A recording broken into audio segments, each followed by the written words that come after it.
నమస్తే అందరికీ, welcome to my channel. ఈరోజు మటన్ గ్రేవీ కర్రీ ఎలా చేయాలో చూసేద్దాం. కావాల్సినవి వెల్లుల్లిపాయ తీసి మిక్సీ జార్లో వేసి గ్రైండ్ చేసుకొని పక్కన పెట్టేసుకున్నాం. ఆ తర్వాత మీడియం సైజ్ ఆనియన్ 4 ముక్కలుగా చేసి జార్లో వేసుకున్నా. 4 జీడిపప్పు పలుకులు, 2 టేబుల్ స్పూన్ల పల్లీలు లైట్గా ఫ్రై చేసుకొని ఆనియన్, జీడిపప్పు, పల్లీల పేస్ట్ చేసుకొని పక్కన పెట్టేసుకున్నాం. తర్వాత కావాల్సిన మసాలాలు ఏంటో చూసేద్దాం. ఇలాచి, బండ పువ్వు, బగారాకు, 4 మిరియాలు, 3 లవంగాలు, దాల్చిన చెక్క, కసూరి మెంతి. ఇప్పుడు వీటన్నిటిని ఒక కడాయిలో ఆయిల్ వేసి ఆయిల్ హీట్ అయ్యాక హోల్ మసాలాలు వేసుకొని ఫ్రై చేసుకోవాలి.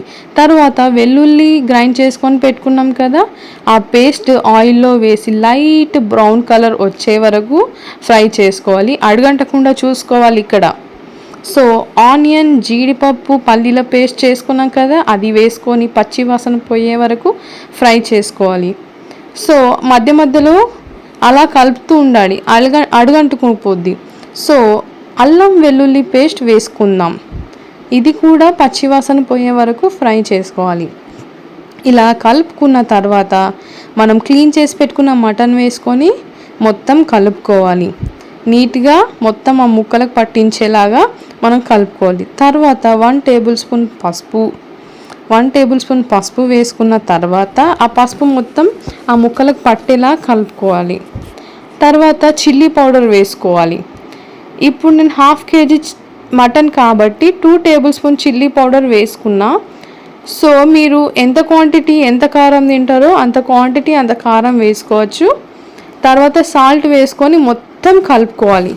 మసాలా మటన్కి మొత్తం పట్టేలా, సాల్ట్ మొత్తం పట్టేలా కలుపుకొని మూత పెట్టుకోవాలి. ఇలా 10 minutes తర్వాత ఓపెన్ చేసి అడుగంటకుండా కలుపుకున్న తర్వాత కొంచెం ఒక 1 టేబుల్ స్పూన్ ధనియాల పౌడర్ వేసుకోవాలి. ఈ ధనియాల పౌడర్ ఆ మటన్ ముక్కలకు పట్టించి మొత్తం కలుపుకోవాలి. ఇలా ఒక 10 to 15 minutes ఫ్రై అవ్వాలి. 15 minutes ఫ్రై అయిన తర్వాత మీకు తగినంత వాటర్ వేసుకోవాలి. నేను ఇక్కడ చిన్న ఒక 1/2 kg కాబట్టి 1/2 glass వాటర్ వేసుకున్నా. 1/2 glass వాటర్ తర్వాత ఏమవుతుందంటే ఒక 15 minutes సిమ్లో ఉండనివ్వాలి. అలా సిమ్లో ఉంటే ఏమవుతుందంటే ఆ మసాలా, ఆ గ్రేవీ మొత్తం ఆ ముక్కకు పడుతుంది. సో ఇలా వాటర్ మొత్తం వేసాక 10 to 15 minutes ఉంచుకోవాలి. ఇలా మటన్ ఉడికి కూర దగ్గరికి అయ్యే వరకు ఉండనివ్వాలండి.